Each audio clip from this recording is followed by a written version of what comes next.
यार जैसा कि अब से कुछ घंटे बाद ही आपका हिंदी का पेपर है क्लास 12 का, तो आज हम आपके लिए लेके आ चुके हैं क्लास 12 की सबसे ज्यादा महत्वपूर्ण कहानियां, जो कि है बहादुर कहानी, पंचलाइट कहानी और लाठी कहानी। देखो आपसे पेपर में क्या पूछा जाता है क्वेश्चन।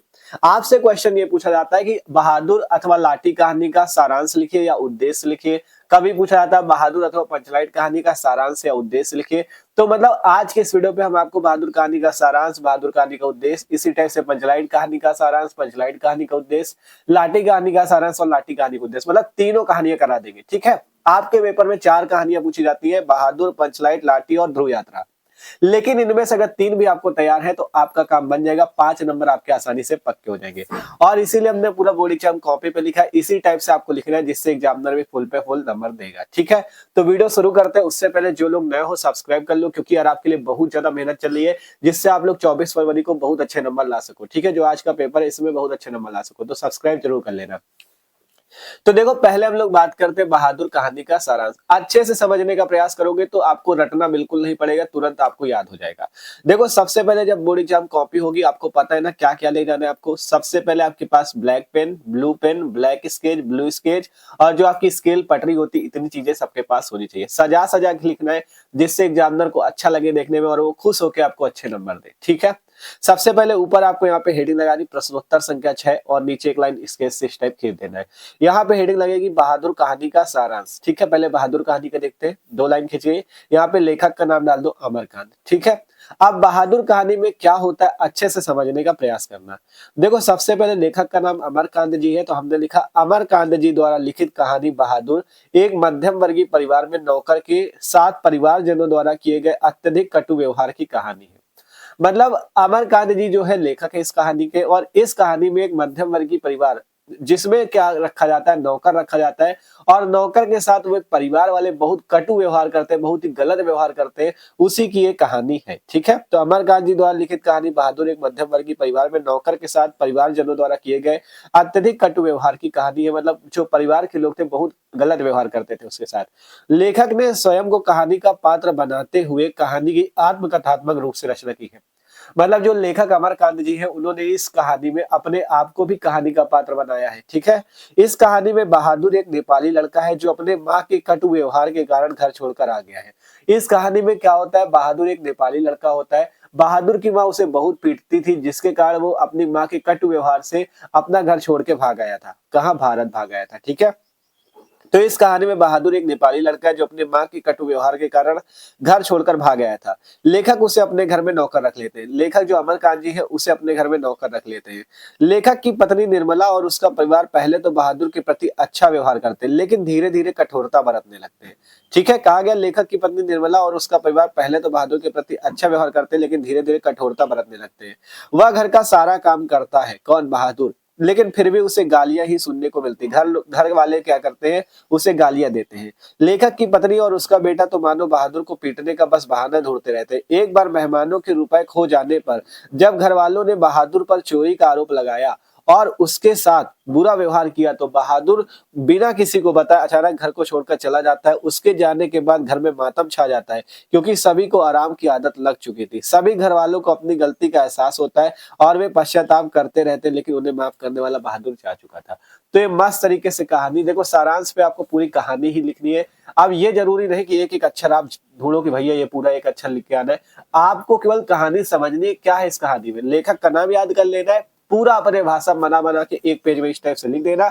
80 शब्दों में लिखना होता है, 80-90 शब्द में लिख दोगे, 5 नंबर कोई काटने वाला नहीं है। ठीक है, और देख सकते हो लिखने का तरीका, जब भर जाए कॉपी, मतलब पेज जब भर जाएगा इस टाइप से लाइन खींच देना, जिससे थोड़ा अच्छा लगने लगेगा। ठीक है, जितना अच्छा लिखोगे उतने अच्छे नंबर। ठीक है, स्क्रीनशॉट ले लो, एक बार अच्छे से पढ़ लेना, आपको कहानी तैयार है। ठीक है, तो ये है बहादुर कहानी का सारांश। अब बात आती है बहादुर कहानी का उद्देश्य। देखो उद्देश्य में ये लिखना होता है कि इस कहानी से लेखक हमें क्या शिक्षा देना चाहते हैं, ये है लेखक का उद्देश्य। ठीक है, इस कहानी के माध्यम से लेखक का क्या उद्देश्य था, लेखक हमें क्या शिक्षा देना चाहते हैं। तो अब हम बात करते हैं बहादुर कहानी का उद्देश्य। ठीक है, अब यहाँ पर से देख लो बहादुर कहानी का उद्देश्य। उद्देश्य में लेखक हमें क्या कहना चाहते हैं। देखो आपसे पेपर में या तो सारांश पूछेगा या तो उद्देश्य पूछेगा, एक ही चीज, लेकिन हम आपको दोनों बता दे रहे हैं जिससे आपकी तैयारी हो जाए। अगर सारांश पूछे, सारांश लिख देना, उद्देश्य पूछे उद्देश्य लिख देना। यहाँ पे लिखा गया प्रश्नोत्तर संख्या 6, बहादुर कहानी का उद्देश्य, लेखक अमरकांत। लिखने का सेम तरीका है। उद्देश्य में कैसे लिखना है, इस कहानी का उद्देश्य समाज में उत्पन्न वर्ग संघर्ष को मानवीय सहानुभूति द्वारा समाप्त करने का संदेश देना है। वर्ग संघर्ष जो मतलब जात पात का भेद होता है, इनको हमें क्या करना चाहिए, मानवीय सहानुभूति द्वारा समाप्त कर देना चाहिए। ठीक है, मतलब जो हम लोग जात पात देखते हैं, ऊंच नीच देखते हैं, इन सबको हमें मानवीय सहानुभूति के द्वारा समाप्त करने का संदेश देना ही इस कहानी का मुख्य उद्देश्य है। शोषितों के प्रति मानवता एवं प्रेम का व्यवहार ऊंच नीच के भेद के कारण दिलों में पड़ी दरार को भर देता है। अगर आप शोषितों मतलब जो कमजोर लोग हैं, अगर उनके साथ मानवता दिखाते हो, प्रेम का व्यवहार करते हो, ऊंच नीच के भेद के कारण दिलों में पड़ी दरार को यह भर देता है। मतलब अगर आप शोषित लोगों के प्रति मानवता दिखाते हो, प्रेम का व्यवहार करते हो, तो ये ऊंच नीच के भेद को खत्म करता है। ठीक है, ऊंच नीच के भेद के कारण जो दिल में दरार पड़ गई है, उसको ये खत्म करता है। कौन, मानवता और प्रेम का व्यवहार। ठीक है, बहादुर भी मानवीय स्नेह एवं संवेदनाओं का भूखा है। बहादुर बेचारा अपने घर छोड़ के पहले चला आया, क्योंकि उसकी माँ मारती थी। बाद में उसने सोचा चलो इनके घर में हमें प्यार मिलेगा, लेकिन वहां भी उसको प्यार नहीं मिलता, गाली गलौच उसके साथ की जाती है। ठीक है, तो वही कहा गया, बहादुर भी मानवीय स्नेह एवं संवेदनाओं का भूखा है। मालिक द्वारा पीटे जाने और प्रतिक्रिया स्वरूप उसके द्वारा घर छोड़ दिए जाने पर परिवार के सभी लोगों को पश्चाताप का अनुभव होता है। ये स्वयं को दोषी महसूस करते हैं। धनी और निर्धन का वर्गभेद मानवीय भावना ही कम कर सकती है। मतलब बहादुर नौकर था तो वो निर्धन था, और मालिक जो थे आपके अमीर थे, तो जिसके कारण कहा गया कि धनी और निर्धन का वर्ग भेद मानवीय भावना ही कम कर सकती है। ठीक है, इसका वर्ग भेद कौन कम कर सकती है, मानवीय भावना, अगर आप अच्छा व्यवहार करते हो। ठीक है, फिर कहा गया लेखक का मुख्य उद्देश्य दोनों के हृदय का परिवर्तन है। मतलब धनी का भी और निर्धन का भी, दोनों के हृदय का परिवर्तन है और सबके प्रति सहानुभूतिपूर्ण व्यवहार बनाए रखने का संदेश देना है। बहादुर कहानी अत्यंत मार्मिक कहानी है। अमरकांत जी ने बड़े सटीक और सुंदर ढंग से कहानी को प्रस्तुत करके पाठकों के मन में एक बहुत अच्छी छाप छोड़ी है। कहानी कला के तत्वों की दृष्टि से यह एक सफल कहानी रही है। ठीक है, तो इस टाइप से उद्देश्य है। इस मतलब उद्देश्य भी बना के लिखना, 80-90 शब्द में बना के लिख देना है। आपको यही बताना है कि इस कहानी से लेखक क्या कहना चाहते हैं। ठीक है, तो इस टाइप से आप उद्देश्य को लिख सकते हो। बहादुर कहानी समझ में आई। अब अगली कहानी की बात करते हैं, पंचलाइट कहानी।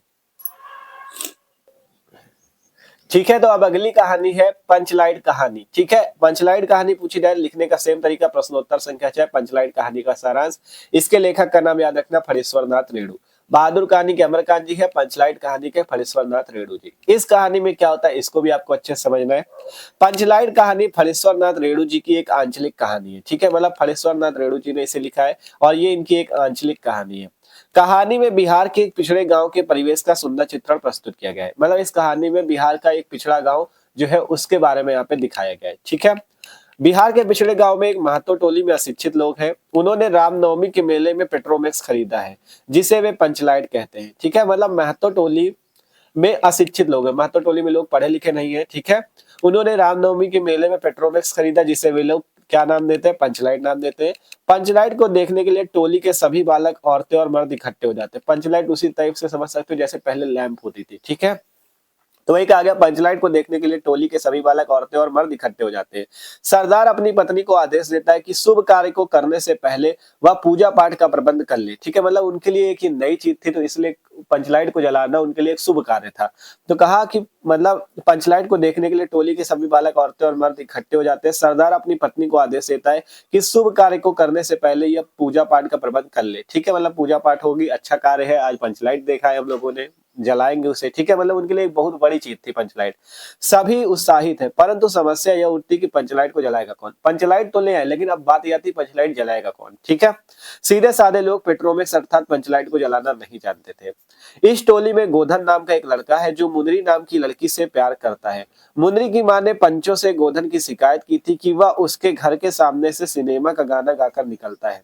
इस कारण पंचों ने उसे जाति से निकाल रखा है। मतलब क्या था, मुनरी की माँ एक है, मतलब एक लड़का है गोधन और एक है लड़की मुनरी। मुनरी की माँ का नाम याद रखना, गुलरी काकी। ठीक है, एक लड़का गोधन है जो कि मुनरी नाम की लड़की से प्यार करता है। मुनरी की माँ का नाम है गुलरी काकी, इतना याद रखना। ठीक है, तो इस टोली में गोधन नाम का एक लड़का है जो मुनरी नाम की लड़की से प्यार करता है। मुनरी की माँ जो गुलरी काकी है, उन्होंने पंचों से गोधन की शिकायत की थी कि वह उसके घर के सामने से सिनेमा का गाना गा के निकलता है। मतलब प्यार करता था तो घर के बाहर से सिनेमा का गाना गा के निकलता है। इस कारण पंचों ने उसे जाति से निकाल रखा है। मुनरी को पता है कि गोधन पंचलाइट चला सकता है, मतलब इस टोली में केवल गोधन ऐसा लड़का है जो कि पंचलाइट चला सकता है। वह चुपके से ये बात पंचों तक पहुंचा देती। कौन? मुनरी। मुनरी ये बात पहुंचा देती कि गोधन पंचलाइट जला लेता है।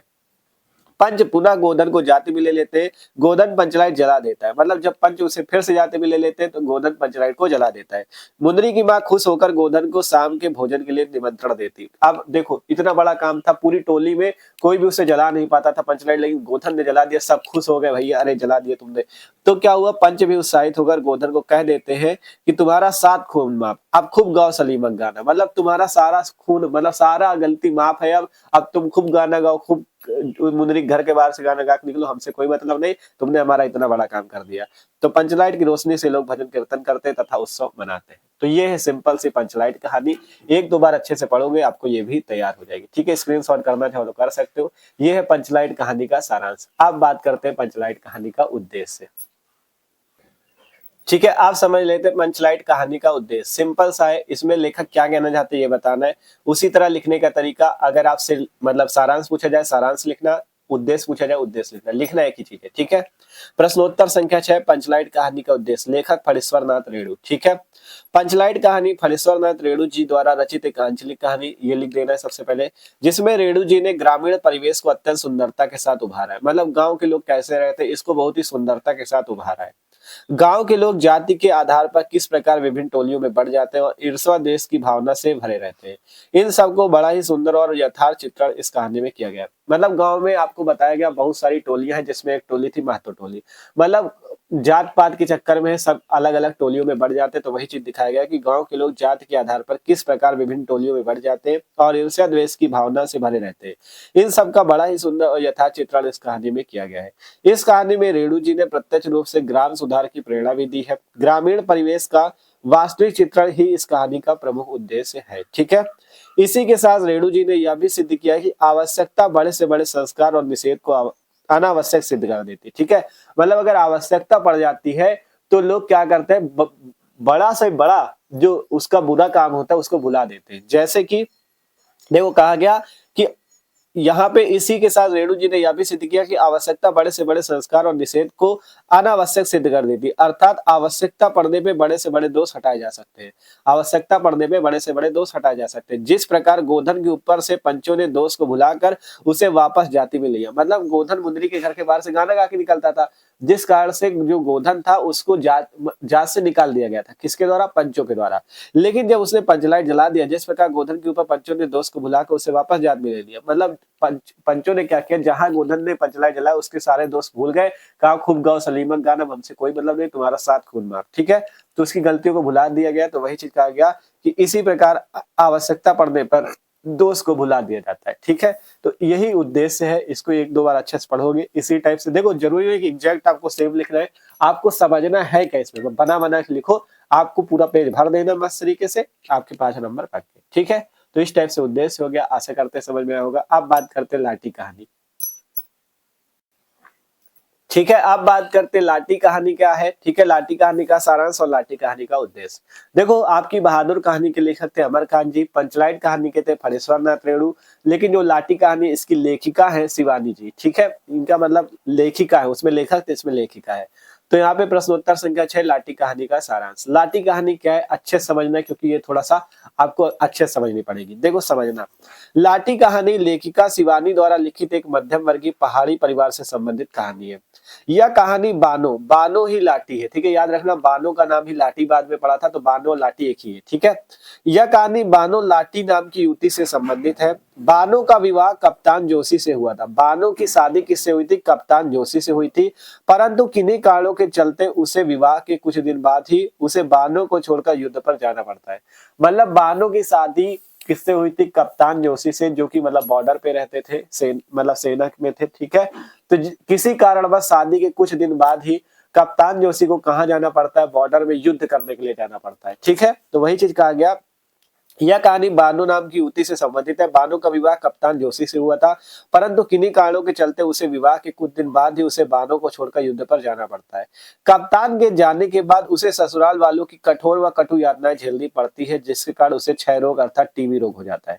मतलब जो बानो थी उसको, जब उसका पति कप्तान जोशी चला जाता है युद्ध में, तो उसको जो मतलब पति के जो घर वाले थे या उसके जो ससुराल वाले थे, उनसे उनको क्या होती, बहुत यातनाएं झेलनी पड़ती, वो लोग उसे बहुत परेशान करते थे। ठीक है, कठोर व कटु यातनाएं झेलनी पड़ती है, जिसके कारण वो उसे क्षय रोग हो जाता है।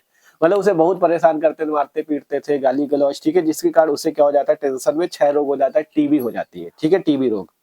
2 वर्ष बाद जब कप्तान घर लौटता है, जब 2 वर्ष बाद कप्तान जोशी घर को वापस लौटता है, तो उसे पता चलता है कि घर वालों द्वारा बानो को टीबी सैनिटोरियम भेज दिया गया है। टीबी सैनिटोरियम नाम याद रखना, टीबी सैनिटोरियम में टीबी रोगियों का इलाज होता है। ठीक है, तो 2 वर्ष बाद जब कप्तान घर लौटता है, तो उसे पता चलता है कि घर वालों द्वारा बानो को टीबी सैनिटोरियम भेज दिया गया है। कप्तान को जब पता चलता है, कप्तान भी टीबी सैनिटोरियम चला जाता है और कप्तान बानो की दिन रात सेवा करता है, परंतु उसके बचने की कोई उम्मीद नहीं रहती। ठीक है, कप्तान जो था वो बानो की दिन रात सेवा करता है, लेकिन बानो के बचने की कोई उम्मीद नहीं थी, क्योंकि उसे जो रोग था, टीबी रोग, वो बहुत ऊपर चला गया था, मतलब बहुत ज्यादा था। ठीक है, बानो अपनी मृत्यु के निकट आने का आभास करके एक दिन नदी में कूद जाती है। बानो को ऐसा लग रहा था कि अब मुझे इतना ज्यादा टीबी रोग हो गया, अब तो मेरी मृत्यु ही हो जाएगी, तो जाके क्या करती है, नदी में कूद जाती है। ठीक है, बानो अपनी मृत्यु के निकट आने का आभास करके एक दिन नदी में कूद जाती है। कप्तान द्वारा ढूंढने पर वह उसे कहीं नहीं मिलती। जब कप्तान उसे ढूंढता है कि कहाँ गई बानो, तो उसे वो कहीं भी नहीं मिलती। ठीक है, घर वालों के दबाव के चलते कप्तान को प्रभा नाम की युवती से दूसरा विवाह करना पड़ता है। अब मतलब बानो तो पानी में कूद गई थी, नदी में कूद गई थी, तो अब उसके कारण घर वालों ने दबाव डाला कि तुम दूसरी शादी कर लो। तो कप्तान क्या करता है, यहाँ पे कहा गया घर वालों के दबाव के चलते कप्तान को प्रभा नाम की युवती से दूसरा विवाह करना पड़ता है। कप्तान और प्रभा 16 वर्षों बाद नैनीताल घूमने जाते हैं, तो एक चाय की दुकान पर अचानक बानो लाठी के रूप में मिलती है। जब कम से कम 16 वर्ष शादी के बीत जाते हैं, उनके लड़के बच्चे भी हो जाते हैं, तब कप्तान एक बार क्या करते हैं, कप्तान जाते हैं कहाँ, नैनीताल घूमने के लिए। ठीक है, तब उन्हें एक लड़की मिलती, जो कि लाटी नाम से मिलती है, जो कि बानो ही थी। ठीक है, तो कहा गया यहाँ से, ये कप्तान और प्रभा 16 वर्षों बाद नैनीताल घूमने जाते हैं, तो एक चाय की दुकान पर अचानक बानो लाठी के रूप में मिलती है। कप्तान उसे पहचान जाता है, परंतु लाठी को पुरानी बातें से सब कुछ भूल चुकी थी। कप्तान जोशी तो उसे पहचान जाता है, लेकिन लाठी जो थी, जिसका नाम पहले बानो था, वो अपनी पूरी याददाश्त भूल चुकी थी। ठीक है, वह वैष्णवियों के दल के साथ रहने लगी थी। एक दल था वैष्णवियों का, उनके साथ ये बानो लाठी जो थी वो रहने लगी थी। लाठी की मधुर हंसी ने कप्तान के दिल को भेद दिया, परंतु कप्तान जिंदगी की दौड़ में बहुत आगे निकल चुका था और वह लाठी को अब दोबारा अपनाने में असमर्थ था। मतलब लाठी या बानो जो थी, उसे 16 वर्षों बाद मिली, तो वो अपनाना चाहता था कि अरे ये तो मेरी पत्नी है, लेकिन बानो सब कुछ भूल चुकी थी। लेकिन अब कप्तान जोशी ने भी दूसरी शादी कर ली थी प्रभा नाम की युवती से, तो उसे भी नहीं छोड़ सकता था, क्योंकि अब दूसरी शादी हो गई तो क्या उसे छोड़ के पहली वाली को अपना लेगा, तो वो उसे भी नहीं छोड़ सकता था। तो इसलिए कहा गया कि परंतु कप्तान जिंदगी की दौड़ में बहुत आगे निकल चुका था और वह लाठी को दोबारा अपनाने में असमर्थ था।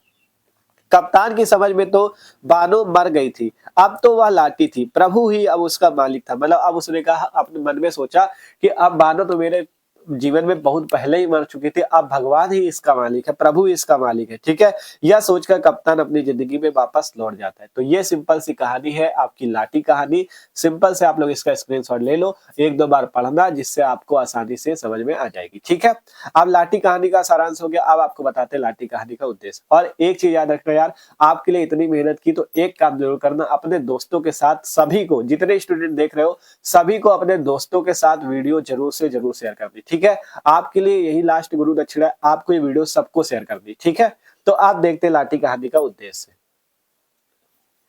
ठीक है, आप सिंपल तरीके से देखते हैं लाठी कहानी का उद्देश्य। तो सिंपल हमने डाल दिया प्रश्नोत्तर संख्या 6, लाठी कहानी का उद्देश्य, लेखिका शिवानी। ठीक है, यहाँ पे उद्देश्य देखो क्या है कि मतलब लाठी कहानी में शिवानी जी हमें क्या सिखाना चाहती है। तो लाठी कहानी सुप्रसिद्ध लेखिका शिवानी द्वारा रचित घटना प्रधान व आदर्श प्रेम पर आधारित कहानी है। इस कहानी में लेखिका ने समाज की असंवेदनशीलता को अत्यंत सहज रूप से चित्रित किया है तथा साथ ही कहानी में मध्यम वर्गीय समाज में पति की अनुपस्थिति में रहने वाली स्त्री के जीवन की मार्मिकता को भी उजागर किया है। समझना, लाठी कहानी सुप्रसिद्ध लेखिका द्वारा रचित घटना प्रधान व आदर्श प्रेम पर आधारित कहानी है। इस कहानी में लेखिका ने समाज की असंवेदनशीलता को अत्यंत सहज रूप से चित्रित किया है तथा साथ ही कहानी में मध्यम वर्गीय समाज में पति की अनुपस्थिति, जब पति कप्तान जोशी चला गया था तो कैसे पति की अनुपस्थिति में रहने वाली स्त्री मतलब बानो के जीवन की मानविकता को भी उजागर किया है। लेखिका समाज की रूढ़िगत मानसिकता को बदलना चाहती कि जिस बहू को लोग अपने घर की लक्ष्मी बना के लाते हैं, उसके साथ जानवरों जैसा क्रूर व्यवहार करने लगते हैं, जो कि मानवीय दृष्टिकोण से अनुचित कार्य है।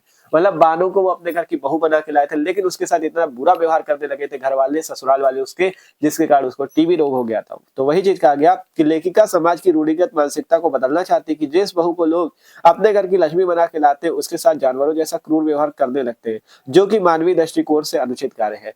घर आई बहू को वही प्रेम, वही स्नेह देना चाहिए जो अपनी स्वयं की बेटी को दिया जाता है।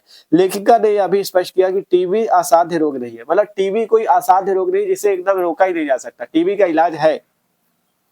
तो लेखिका ने यह भी स्पष्ट किया कि टीबी असाध्य रोग नहीं है, रोगी को किसी सैनिटोरियम भेजने के बजाय विशेष देखभाल कर सहयोग व प्रेम से बचाया जा सकता है। मतलब रोगी को किसी अगर सैनिटोरियम ना भेजो आप अगर उसे घर पे रख के उसकी अच्छे से देखभाल करो, उसका सही से इलाज करवाओ, तो उसको बचाया जा सकता है। पति के बिना स्त्री का ससुराल में कोई मान सम्मान नहीं होता था, उसे शारीरिक व मानसिक यातनाओं का शिकार होना पड़ता था। इसी समस्या से पाठकों को अवगत कराना लेखिका का मुख्य उद्देश्य है। तो ये है उद्देश्य आपका लाठी कहानी का, आसानी से समझ सकते हो, स्क्रीनशॉट कर लो, इसी टाइप से लिखना। तो वीडियो अच्छा लगा हो तो लाइक कर लेना भाई, और चैनल पे नए हो जो लोग सब्सक्राइब कर लो, मस्त तरीके से तैयारी चल रही है। और भी वीडियो जाके चैनल पे देखो, निबंध आवेदन पत्र सभी, ठीक है। तो मिलते हैं अगले वीडियो पे।